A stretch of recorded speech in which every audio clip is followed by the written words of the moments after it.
and to our valued listeners. Thank you for being with us here in the sacred space of sovereignty, inquiry, and inspiration. As you explore our guests' work, may you also feel the quiet stirring of your own gift, asking to come alive. The world is shifting, and your unique thread of weaving is essential in that great tapestry. If this conversation nourished you, inspired you, pass it along to others who are seeking hope, direction, and also dreaming a new world into being. We invite you back for the next episode of Weaving New Paths, where together we will continue opening the doors to new ways of seeing, being, and collaborating. Until then, blessings.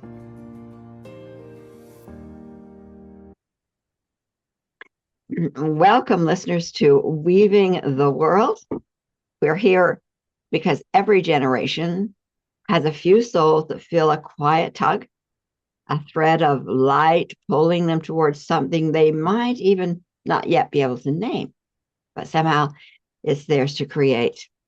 Today we sit with Dr. Sharon Mijares, one of those souls, a visionary who felt that tug, followed it into maybe at the time was an unknown, and has woven so many forms, so many stories from that full tug that she shares to benefit life. A quote she has on her email, and I love the quotes we often put on our emails. In the kind of world we have today, transformation of humanity might well be our only hope for survival. So maybe what you listen and hear from her today will remind you that you do have a dream, and perhaps you need to take it out of the shadows and bring it into light. So, Sharon, I'm so glad to be with you today. We've touched bases kind of online and long distance, but to be able to hear a little bit more directly from you is really an honor. So, welcome to Weaving the World New. So, yeah. Thank you so much for inviting me. And I have to add one little piece. That quote's not for me, it's from Stanislaus Grof. Yeah, that is correct. It's on her email, but it is exactly. It's from Stanislaus Grof, right? A wonderful quote, and it is so important. Yeah. And I think I want to point out what you just did, Sharon, I think is so important because crediting whose shoulders we stand on, crediting what inspires us is really important. And you caught that. And I really, really appreciate that because I think it's amazing. Mm-hmm. So here you are, maybe new to my listeners. So tell them a little bit about where you are in your life, and then we'll talk about where maybe you began, how you got there, any of that comes to mind. So what is it that you are in the world doing now? Right now, I'm in the midst of creating a 7-module program to help people move through this time of the unknown and major change. And I'm being guided on a lot of that. And it's been happened in the last 2 years that I was, you might say, given the assignment. And then it took a while to start it. And then I only started it actually a little over a month ago, maybe 2 months ago. But I'm moving along with that. And that's a very important endeavor right now because it's taking much of my time, along with being a professor and having to grade a class that just ended last Sunday. And the students are waiting for the feedback on their papers. And so I have to put aside the project and give them the grading feedback they need and then to submit the grades. Plus, I have a new class that started. So it's like I'm a pretty busy person. We're glad we finally found time for you and I to even spend time together because you are busy. So you just completed a class. And so what is it that you teach? You're a professor. This particular class is not one of my favorites, to tell you the truth. Whoever created it and the online world that we live in now in universities, I may be lucky to get a course that I designed, which I really love. For instance, I designed spirituality and global health, for the integrative psychology program and also a somatic psychology course. And I co-designed an eco psychology course. And this summer they want me to do design a course on consciousness.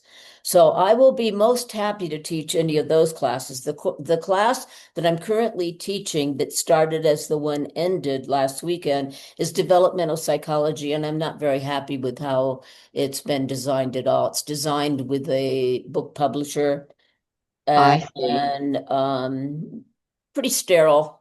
Hmm. So some of the ones that I mean, you favor the ones that you teach, and how you have brought what your wisdom is Right. into a class. And And so, what's important for people to learn and think about. yes, yes. Your online classes are through universities because you're a Right. professor. But what about this 7 module that's coming out? Is that going to be I'm working with the webmaster, and he was okay? the webmaster for my normal website, and he's more professional than just a website creator, and so he has a whole business. I met him when I lived in Costa Rica, and Uh, so I contacted him right away, and he's setting it up. And so far at this point in time, I have some kind of a link. I can see how the front home page is being designed, but we're having a meeting tomorrow morning in terms of how he will start implementing the stuff, because as of tomorrow, I will have completed 4 modules of the 7. wow. So the whole all the modules really is about walking this unknown. Particularly module 1, but then it's going to go through different phases, like the consciousness of the body, rooting deeply in the earth, and then entering the unknown. It also means the underworld, Yes, and yes, humanity is in that state at this point. yes, yes. I think it's what I'm seeing is things that are coming up as situations that we never thought in the world they would come up as situations. Right, Certainly they're coming up from somewhere, and underworld is, I mean, the hidden is where so much lies that we haven't known it was there, and now it's in our face. How yeah, to walk with that, and how to walk with the impact it has on us. That sounds like that's kind of the what that is going to be about. That whole modules are going to be about. Be helpful. right. Be helpful. It's very insignificant. In 1999, Peter Kingsley wrote a book called In the Dark Places of Wisdom. And in Mm, that, he was talking about the one of the very early pre-Socratic philosophers, Parmenides. And Parmenides was taken to the underworld by the daughters of Apollo, the goddesses, the daughters of Apollo, taken into the underworld to meet the goddess not Erishkigal, wrong culture, the goddess Persephone, mhm, where mhm, he was then guided by other goddesses to learn how to live in the world when he returned. In mm. other words, it was in those days with the early philosophers, it was what you learned deep within that were the morals and the ethics that you would create in the world you lived in the outer world. And what I find really interesting about that Peter Kingsley didn't even note in his book, is that Apollo sent his daughters to accompany the philosopher into the underworld. And Persephone, the queen of the underworld, gave other goddesses to teach him the virtues, so that it was all women. It was all the feminine. Very important point. And this was before the Greek mystery schools, because they were Oh, taking the teachings of the ancient mystery schools in Egypt, and they were correct. coming in and mixing with the Greek, and that begins really the esoteric occult system in the Western world. It reminds me of traditional stories and the values that they hold, as we see them most often in indigenous tribes. The Mhm. stories that they share are the traditional stories they share from way back when, and nobody necessarily knows when they began. But Mhm. but they're coming alive, at least in my world. I see them more alive. People, Mhm. sharing these stories, traditionally holding wisdom. And what I'm hearing from you is that those indigenous peoples of a lot of different cultures, the Egyptian mystery schools, then the Greek mystery schools, and their stories, we often call them what, myths, don't we? Well, we've referred to them as myths, but there's also many people still attending mystery schools and heading over there to try to tune in deep ways to these ancient teachings. And Mm-hmm. also, in some ways, we're trying to do that through the connections with the indigenous groups. I agree. Someone within those tribes, each tribe had a deep inner experience that that story evolved out of. Mm-hmm. Mm-hmm. Yeah. In your experience, do you find that there are places, and maybe you've been there, where the stories are, it suggested that they be made personal? In other words, that you have an experience also. It's not just hearing the stories and saying yes, but then how does it apply and taking it within? Do you find that happening or has been Well, I think happening? that's very important. And I'm a Jungian at heart and mind.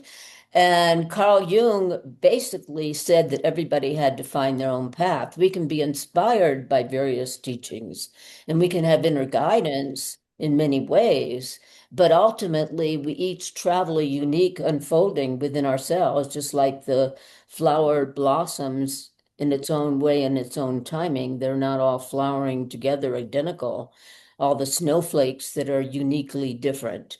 And so Mm-hmm, it's also true with the human spiritual awakening path. mm-hmm. In my work, what I was reminded of way early on when I was didn't know much of what I was doing, but I was doing, the bits I knew and how you learn piece by piece by piece. I heard I was in a workshop with someone from the Hermetic tradition, the mystery schools Mhm. handed down that kind of handing down, not just over the weekend certified kind of thing. And Mhm. and that's what I first heard of, and what you're talking about here, and they refer to it as a moon path and a sun path. And the moon path is someone who's had an experience that's been meaningful to them. It's helped them move through this or through that or overcome that. It's something that they got from Mhm. wherever they got it, and they applied it, and it made a difference in their life. It freed them in some way, and then they share it, and that's Okay. a moon path. Okay. And I it's think important. that sounds beautiful. And it's important because it does spark or something alive or a way to apply what somebody else has experienced and apply it to make a difference for you. Mhm. But the ultimate, and the ultimate, I'll say, teacher or exemplar or mentor is always then saying, and where is your wisdom? Where is your sun path? Because the sun path comes this way, even though sparks along the way of inspiration that we'll call moon path teachers are really important, but ultimately it's your unique path comes to you in a Mhm. unique way. And I think for me, it's been very important to explain that to my students. So, because it's easy to say, oh, this information or this teacher or this organization it's the wind and all, it's all I need. It's really, we're here to assist, to lift, to open, and encourage that unique, that Hermetics call the sun path. And you just spoke of it, how Jung spoke of it was is Right, right. Because Jung was sharing, particularly in the Red Book, he goes really deep with the automatic writing, with the whole mm, visual experience and everything, and exposes his inner world. But all the way through, he's also, as he does in his autobiography, Memories, Dreams, and Reflections, guiding people that he never intended a Jungian therapy with a specific style. It was I more like like that. how to open to all of this yourself. And I Mm-hmm. know in my own life, it took me a long time to kind of get this, and I went through a lot of pain because in my earlier years, I came across a Christian esoteric mystic, and I was very drawn. I felt like I'd found my gate to Yeah. heaven, even Yeah. though I recognized there were many gates, this was mine, and it was for a period of time. But I was never quite fully accepted and never really felt Mm. that I could give anything other than cleaning the dishes on Sunday after lunch or whatever. Yeah. And Yes. after Yes. years, it was like, okay, I'm done with this. I'm tired of sitting down here. I have more information than most of the people I hear talking at the podium, yet I never get invited to speak. But Yes. that was painful. I can laugh about it Mm. now, but it was very painful because it kind of hit on mother stuff and all of that. That's part of your life issue. Yes. And so I wandered away. I started having automatic shamanic kind of experiences, and they were not explained. And so I was just opening up into different realms. But then again, that devotional side of me, I met a Sufi guide who I adore, and the dances of universal peace Yes. were just so good-willed, and I had nothing but opposition and troubles with other co-dance leaders. And I Yeah. knew I wasn't doing anything wrong. And I was a Yeah. really good dance leader. It was like, what was this? Finally, I got it. The world was opposing me following somebody else's path, But I had to go through a lot of pain before I awakened to that recognition. And so it's not about ego. And in a sense, I learned it through pain to finally, oh, I get it. Yeah. So that path of finding our own way, which interestingly enough, I remember many years ago reading it in the Arthurian legends, if I said that right, King Arthur stuff, all of that, the Grail Yes. mystery. And there was one story about they had to go through the dark forest and they could not be guided by anyone else or anything. So there it is there too. There it is. These esoteric eternal truths, they Exactly. show up in so many ways. Exactly. And of course, you and I both we're similar ages, and we I'll say I grew up in a world that was had a certain box that was safe. It had been safe for generations, and it was safe. And yet, as I found that the box was too constricting to me, it wasn't like it was so much pain for me as much as, oh, I think I've learned all I can learn here. Where do I go next? We Mhm. haven't had uh, up until recently, I would say, um, the variety of options of being to understand what's happening to us. I had to search that out myself and bring in wisdom that I can now share.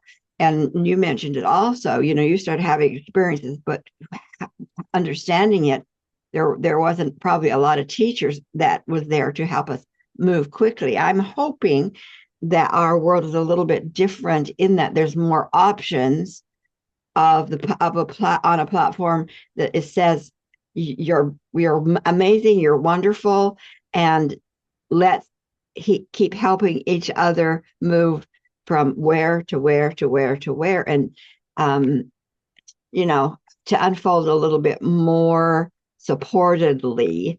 You know, Yeah, I haven't had that to tell you the truth, Sharon. no, It's been a difficult path. I mean, yeah, I could begin with just yesterday, I was being interviewed for some psychic phenomena thing, some research that was being done. And I remember in the middle of the interview, I started sharing with her a spiritual experience I'd had in my 20s. Now, wow, before that, I had been a self-destructive drug addict. And mm-hmm, I'm not ashamed to admit this, in 1965 or around that, I think I was arrested about 9 times and wow, did two 90-day stint in the LA women's jail for possession of or under the influence of. off, yeah, And they were not the heavy, happy psychedelic stuff that's popular now. It was heavy dissociative drugs to get out of this world as much as possible. yeah, yeah. And then I signed myself into a mental hospital, which was free in those days. This is right about the time that Oh, Reagan was going to be governor and was going to kick people out of the mental hospitals. But I signed myself in because if I gave up drugs, I took up alcohol, just whatever was going to create a blacked out kind of state. Okay. yes. And yet I was always really responsible. I could have no memory of it, but I'd set an alarm to get up and go to work. Wow, wow. There was some innate kind of responsibility that was always there, but still the self-destructive stuff was big. So in the Hmm. hospital, I won't go into details because it'll take up too much time, but I was in a vocational rehab program to become a beautician. And see, my hair it shows to this day. I started doing my hair when I was 13 with a peroxide front and a ducktail. Wow. And so I've always been kind of along that path. So in this point, I was in beauty school and I was still living in the hospital and going on a bus to the beauty school every day. And I had a dream. And the dream really scared me. But I had a real intuitive guidance. Stay with it and don't try to do anything to escape. The next day, I'm at the beauty college and I go in the bathroom smoking a cigarette. This is 1966 or early 67. Everybody smoked. And I'm in the bathroom smoking, and the dream starts playing one sentence Wow. after another, going deeper, just like true psychoanalysis books work. Analysis. Wow. And then I got to the point where intuitively there must be a guilt complex somewhere. Boom, up comes something I'd done when I was 4 years old. And Wow. I'd been punishing myself all those 21 years by that time for a story that had never been told consciously or to anyone else. And I was kind of out of jealousy as a firstborn, trying to do in my 6-month-old baby brother as my mother Mhm. was going to take pictures on the front lawn, and it was a violent family already. So she came in and I said I was holding him from falling, and that was a lie. I'd always heard that story. So when that came up, at the same time, an angel spoke to me with the most compassionate voice that no human is even capable of, saying, "Forgive yourself, for you were only a child." And so the psychoanalytic and the angelic met. And that kind of foretold, even though it would be a few decades before I would enter education, I'd been a high school dropout, and that I would become a psychologist with a psychospiritual focus. Yeah. Duh. And then through the years, I've had a lot of guidance where I'm spoken to, but not in these long rants that people describe when they channel something. I just basically get some kind of guidance. Boom. It's Yeah. in a sentence or two, and that's it. Okay. And You yeah. know, Yes. that's the way Yes. it works for me. And last week I was with a sh local shaman who has a very large group, and and we were talking, and he said something about you always experience things kind of like you go within and you're doing psychological kind of work. And I said, yeah, that's what we're supposed to be doing. We're supposed to be clearing ourselves as the first piece. And that's what humans have bypassed for so long as a Yes. culture and as an individual. And here we are now. Hmm. A couple of things that come up. I have a friend who has worked extensively out of the country for her whole adult life, and she's now sitting as president of a board of directors in Africa. She's here local, but working in Africa with a model of mental health that has just been amazing. And it's very community oriented. I won't go into details other than it's very community oriented, and it's more like surrounding and helping, not just individually. And I said, man, we need that here in the States. What is our mental health, our young people? She said, we tried it, but our model doesn't work in the United States Mhm. because the United States has been so scattered and fractured and guilt ridden and shaming around mental health that we don't And have the also the way it's controlled. yes, yes, Yeah. exactly. And so we don't yet have that community pulling together yet. And I Hmm. say yet because my hope is that that's where we're heading. We need to get that community, coming together. Another thing you said that I really want to emphasize is this, that we haven't been, and I'll say we here in developed United States, we haven't been, we'll say taught maybe that our own pain is certainly inwardly driven for sure, but sometimes it speaks that we're in the wrong box. We're not doing Yeah. our life. We're not doing our life. That's right. And Mm-hmm. one of the problems with the US is how this whole manifest destiny history, where everybody's been spoon-fed that we have the best in the world, you Yes. know, whether it's health system, which is way down, and Yeah. now reality is starting to hit people.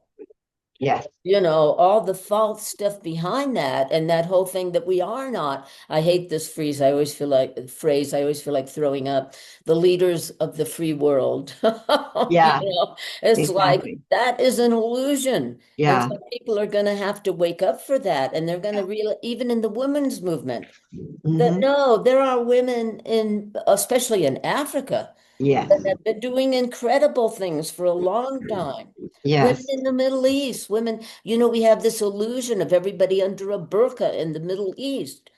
And we don't recognize the power and the wisdom that's in throughout the world in the Hmm. feminine. In yeah, experience and wisdom and leadership. You Hmm. know, again, pain is often what we have brought ourselves to before we wake up. You know, it's like I've noticed in my own life that if I pay attention to the tiny tap on the shoulder, whether it's, you know, specific physical pain or a thought that leads me somewhere, if I learn to at the hint of something that may be off from what I consider my values or the way I want to live life, and have the tools to deal with that, get myself into where I claim I am, it just keeps me there. But if those tap on the shoulders, which we often ignore, we don't speak of them, we put on a good face, we mask, those taps, they lead us somewhere. But then they become a bigger tap and a bigger tap, a slap at the side of the head, you know, finances pulled out. I mean, they become bigger. And so Hmm. the more we learn to value that we are wise, that there's information that's coming to us in ways in languages we don't know yet, which is a tap on the shoulder, you know, Hmm. our dream, Hmm. and begin to understand how to work with our personal language of expressing our greatness as we are. Hmm. Then we eliminate the slap on the side of the head. And I think what we're seeing, my take, what we're seeing in the United States is we have so not ignored any kind of tap, and we've bought the box, and the Hmm. box is being exposed, and it's not being exposed with tiny taps anymore. Yeah. And what I'm seeing, hopefully, I'm seeing it, and I'm hoping we keep doing that, is that we're stepping up, like, whoa, this is saying, who am I as a person, a citizen, even a soul, and how do I then want to respond to this, not react from my old mindset? That's going on for sure. But I Hmm. see a lot who are saying, well, wait a minute, that doesn't reflect, and I Hmm. won't bow down, you know? Hmm. Very momentous times for sure around the world. But I want to also emphasize that we women can learn from other women. We in the United States, we in white skin, man, can we learn from others? And Hmm. it's the time that we need to be able to look, how can we trust each other and learn from each other? And that's the strength that I'd like to foster as we Right. move forward, you know? That it's really important, but we Mhm. have to know ourselves and we have to be able to look at what are our triggers and what's going Yes, on. What are our yes, power issues? How, you know, blah, blah, blah, blah, blah, all the things that keep us from truly uniting with other people. exactly. And some of this unknown, this being in the unknown, will take us there. I love, and that is the value of, I'll say, a moon path teacher, because Hmm. you're sharing a way to get through it, but you're also in that process encouraging that inner guidance too. You're not going to rely on. I think the combination of the two is so valuable. You know, you've got a book, and tell us a little bit about your book, and how can people get a hold of you, stay in touch, because you've got things going on all the time. So your book, The Power of the Feminine, Facing Shadow, Evoking Light. That's what Yeah, she that was a great title. it It came was. out in 2000, which was 2020, which was Wow. not a good time for a book to come out because COVID gave so much attention, got all the attention at that time. And but what's in that book is like really important for now. I would agree. I mean, I just read the title, and again, I've bumped up against you, period. And we're both super busy. And as I'm looking at it and reading the title again this morning, I thought, my gosh, that's probably really valuable for today's world. Hmm. Would you say? And yes, and it's about also, I'm a firm believer that we have passed the time for just women's circles. We have to Yes. start uniting with all because what we're dealing with is too big for gender against gender or one group against another group based on religion, race, whatever. We Yeah. truly do need to be woke You people. know, that's true. I am totally with you on that. Absolutely. So, I'm sure what my hope would be that your story sparks various listeners in various ways because there's a lot of little nuggets in here. But how can our listeners stay in touch, get in touch with you as the year unfolds and into the future? Well, my website is one consistent thing that has been Ah, around for many years. Even if I had a new website, I still have the same name, which love it. is www.psychospiritual.org. Psycho as in PHY, however you spell it. Yeah. CHO, spiritual. Got it. Got it. We'll have that the .org. details. Yeah, with this. And my email is also listed in that. Perfect. Sharon.mijares12@gmail.com. Wonderful. Wonderful. So, listeners, thank you for being here, and Sharon, thank you for having the time, taking the time to be present with us here. So, listeners, I know that Sharon's experience holds pathways for growing wisdom. We aren't born with it being manifested, but there's a lot in us. May they spark a confirmation of your own inner knowing of your passions, that they are valuable, that you might see also that some of your pain is to get you directed a different way. And you can find those mentors, those inspirations. So there's ways to contact her in our details. And if this episode touched you, please share it with your community. And Because inner dimensions as well, because we think we live in a solid realm, but it is penetrated by many different realms. And if we can keep an open consciousness and we can be clearing ourselves, the guidance can be profound. it can. I call it different languages. Mhm. The energy of one frequency is like Italy and Italian and then Chinese, but the inner realm has many languages, and Mhm. you don't know what yours is going to be, your main one is going to be, until you start playing with it, and it's totally safe, especially when you have your own set of values that you can say, does this match my values? Does this information match my values? Does this feeling, this outcome match my values? The language of those inner worlds are so important. And to know what our values are, we have to clear all the ways we've been influenced by values that are not ours as well. Exactly. Really know ourselves. Yes. There was a time when I just began to step out, and someone said, "What do you love?" Kind of starting there. And the only thing I could remember is in high school, I loved color. That's all I No. could remember. But Mm. wherever you start, Hmm. efficient Hmm. starting is Hmm. it. So thank you. Thank you so much Thank you for so being much with for us. inviting me. Much love, and let's see where this whirlwind of 2026 takes us. Love you. Love you too. And to our valued listeners, thank you for being with us here in the sacred space of sovereignty, inquiry, and inspiration. As you explore our guests' work, may you also feel the quiet stirring of your own gift, asking to come alive. The world is shifting, and your unique thread of weaving is essential in that great tapestry. If this conversation nourished you, inspired you, pass it along to others who are seeking hope, direction, and also dreaming a new world into being.